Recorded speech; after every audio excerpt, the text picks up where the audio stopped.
assuming that TA works or that these kind of levels can be applied, Bitcoin Cash has never, this is where we're getting to BCH. And the all-time high potential for BTC, I think, is important when considering Bitcoin Cash too, because we also have the BCH versus BTC chart.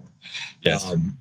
And if we can estimate a potential high in that chart, we might be able to correspond it with potential highs in the USD chart. And if they line up with each other, that's just more congruence, or there's a word I'm looking for. That's just more that goes together. It makes sense. We like to see that converging on each other, stuff like that.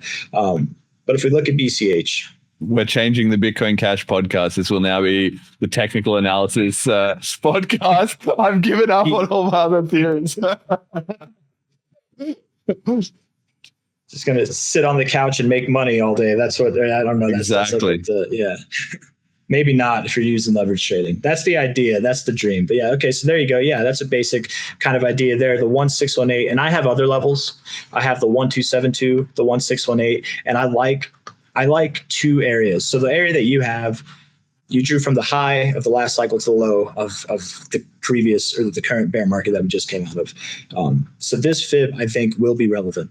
But I think another fib that's always relevant throughout most charts also is, especially in like newer charts like this, I think the all-time high to the all-time low fib is also, and you can draw them both on at the same time if you'd like, or you can, if it's too much noise, you can just have one on at a time. But those levels also, I think, should be taken into consideration, because the reason why I like that as well,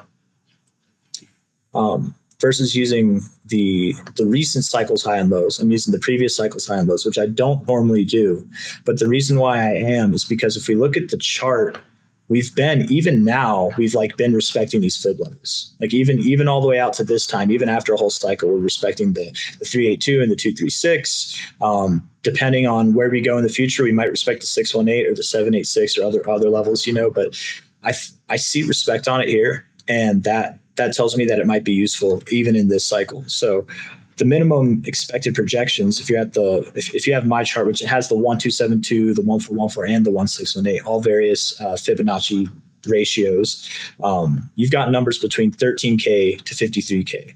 You can see, before I even said that, the 1618 is sitting up there at 53K. It should be, if you're looking at the previous, or the all-time high to the all-time low. That, for me, that's where this 50K number comes from, is from the golden ratio extension based off of the significant all-time high to very significant all-time low.